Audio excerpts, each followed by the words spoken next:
এই পৃথিবীতে যে মানুষটা যত ভালো, যে কাউকে কষ্ট দিতে চায় না, যে সবাইকে সুখী দেখতে চায়, যে সবাইকে নিয়ে সুন্দর জীবনযাপনের স্বপ্ন দেখে, এই দুনিয়া তাকে সবচেয়ে বেশি কষ্ট দেয়, সবচেয়ে বেশি তাকেই কাঁদায় এবং সবচেয়ে বেশি তাকে নিয়েই মজা করে। কারণ এই দুনিয়া মনে করে এই মানুষগুলোই এমন, তাদের একটুও খারাপ লাগে না, তারা খুব ভালো একজন মানুষ, আমরা তার সাথে যত ইচ্ছা তত তামাশা করতে পারি, সে রাগ করবে না, তার খারাপও লাগবে না, এর মধ্যে কোনো অ্যাটিটিউড, ইগো বা সেলফ রেসপেক্ট মানে আত্মসম্মানই নেই, তাই আমরা একে নিয়ে যত ইচ্ছা তত মজা করতে পারি।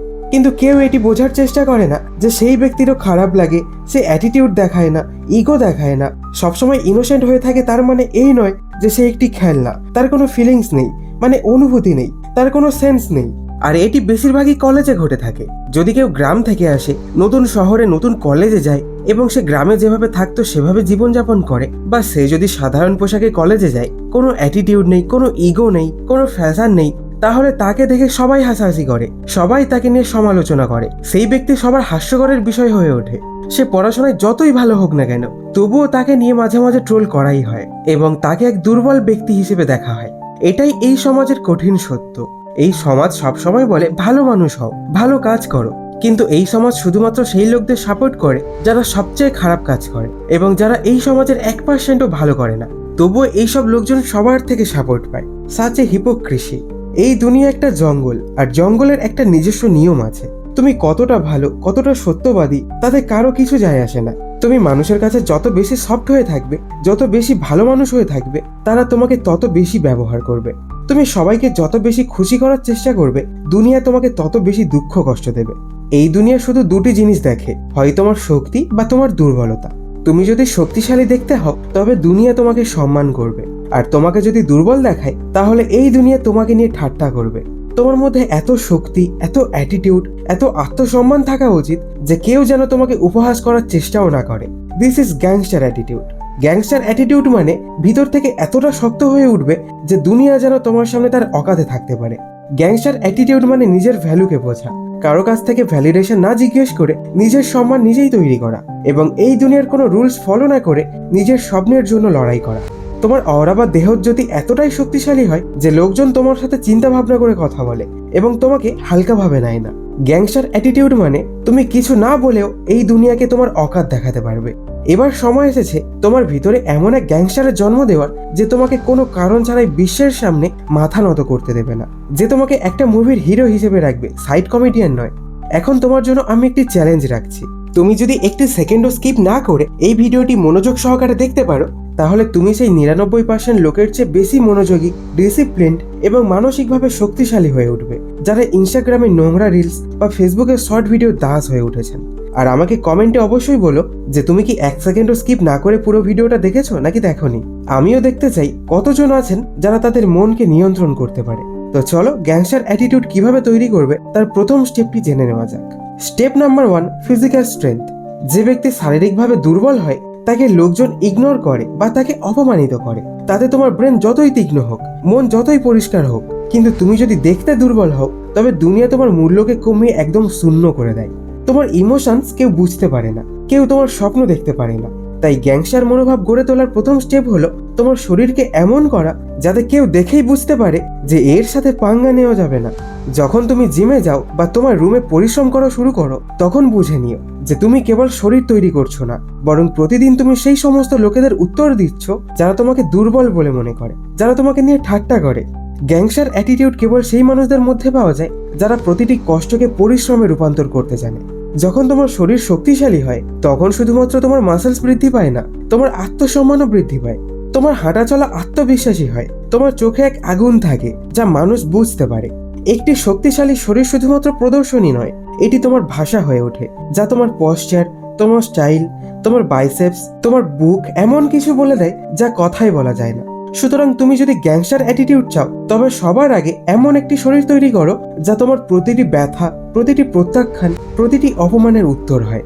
Second step, eye contact. চোখে এমন শব্দ থাকে যা জিহ্বা কখনো প্রকাশ করতে পারে না। তুমি যখন কারো চোখে সরাসরি তাকাও, তখন তুমি তার মনের ভিতরে প্রবেশ করে যাও। তুমি যখন তোমার চোখের মাধ্যমে কারোর সাথে কথা বলো, তখন অন্য ব্যক্তির মনে হওয়া উচিত যে আমি যদি এই ব্যক্তির সাথে পাঙ্গা নিই, তবে আমি নিজেরই ক্ষতি করে বসবো। তোমার চোখ শান্ত, ঠান্ডা এবং ক্যালকুলেটেড দেখানো উচিত। যেন তুমি একজন ব্যক্তিকে পুরোপুরি স্ক্যান করছো এবং তার মনের পাসওয়ার্ড পেয়ে গেছো। আই কন্ট্যাক্ট মানে হলো ডোমিনেন্স। আই কন্ট্যাক্ট মানে হলো পাওয়ার উইথাউট নয়েস। আয়নার সামনে প্রতিদিন তোমার চোখের দিকে তাকাও, ব্লিঙ্ক না করে। তোমার মধ্যেকার দুর্বল ভার্সনের সাথে কথা বলো। তোমার চোখে সেই এক্সপ্রেশন নিয়ে আসো যেন তুমি কারো উদ্দেশ্য বুঝতে পেরেছো। তুমি রিয়াকশন দেবে না, কিন্তু কোন পয়েন্টে কি বলতে হবে সেটা ভেবে নিয়েছো। যখন কেউ লড়াই করতে আসে তখন তোমার চোখ যেন বলে আমি ভয় পাই না। প্রতিটি সাকসেসফুল লিডার, গ্যাংস্টার বা পাওয়ারফুল পার্সন তার চোখ দিয়ে কথা বলে।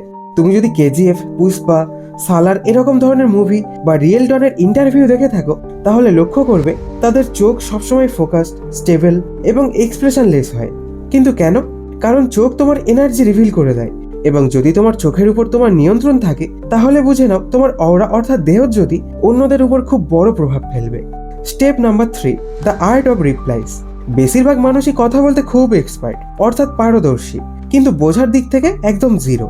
একজন ব্যক্তি যত বেশি কথা বলেন তার সিক্রেটস অর্থাৎ গোপনীয়তাগুলি দুনিয়ার সামনে তত বেশি প্রকাশ পায়। তাই বেশি কথা বলবে না, যতটা সম্ভব ইগনোর করো, পর্যবেক্ষণ করো, এবং যখন তোমার কথা বলার পালা আসে তখন এমন কিছু বলো যা অন্য ব্যক্তির চিন্তাকে পুরো নাড়িয়ে দেয়।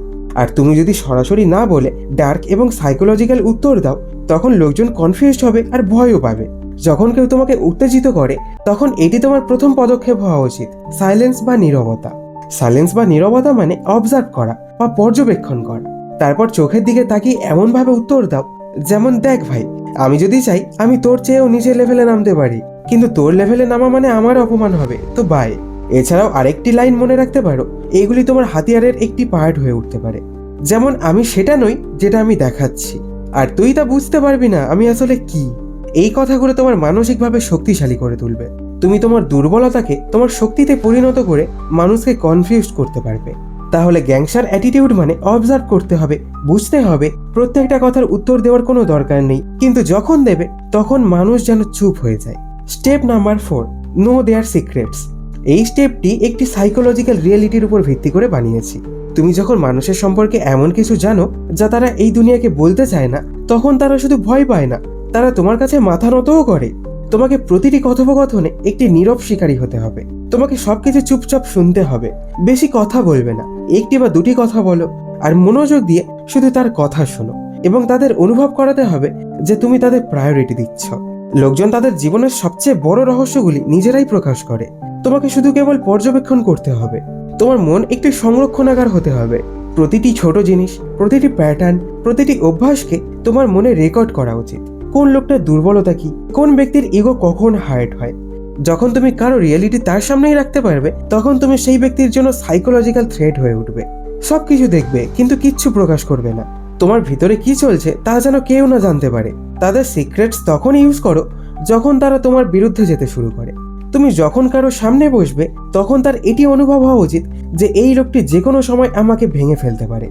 এটি তখনই ঘটে যখন তুমি লোকজনদের সম্পর্কে সেই সমস্ত কিছু জানো যা তারা বিশ্ব থেকে লুকিয়ে রেখেছে। প্রতিটি ধাপে তুমি কিছু শিখেছো। তুমি তোমার ভিতরে একটি নতুন পার্সোনালিটি ফিল করেছো। তুমি শিখেছো যে শরীর দুর্বল হলে তোমার মন, তোমার ট্যালেন্ট, তোমার স্বপ্ন সবই বেকার হয়ে যাবে। তাই তোমাকে তোমার শরীরকে একটি রক্ষা কবচ বানাতে হবে। তুমি নীরবতা এবং তীক্ষ্ণ উত্তরের পাওয়ার বুঝতে পেরেছো। তুমি চোখের পাওয়ার বুঝতে পেরেছো। আই কন্ট্যাক্টের যে ভয় হয় তা সামনের ব্যক্তির ইগোকে সাইলেন্ট করে দেয়। তুমি শিখেছো যে সবচেয়ে বড় শক্তি হলো মানুষের গোপনীয়তা জানা এবং তাদের কিছু না বলা। তোমাকে সবার সাথে লড়াই করতে হবে না, কিন্তু কেউ যখন সামনে এগিয়ে আসে তখন যেন তার মাথায় একটাই কথা আসে যে এই ব্যক্তির সঙ্গে ঝগড়া করলে নিজের সর্বনাশ ডেকে আনা। তোমাকে সবার উপর মাস্টারি করতে হবে না, তোমাকে শুধু এটা করতে হবে যে কেউ যেন তোমাকে হালকাভাবে নেওয়ার ভুল না করে। কিন্তু ডিয়ার, এই পৃথিবীতে আরেকটি এমন শক্তিশালী জিনিস আছে যেটা না থাকলে তুমি কিছুই না, সেটা হলো মানি। তাই ধনী হওয়ার এমন কিছু টিপস আছে, আর যে জিনিসগুলি তোমাকে ধনী হওয়া থেকে বাধা দিচ্ছে। এছাড়াও টাকা সেভিং করার জন্য দুটো ভিডিওর লিংক ডেসক্রিপশনে দিয়ে দিয়েছি, তুমি চাইলে দেখতে পারো।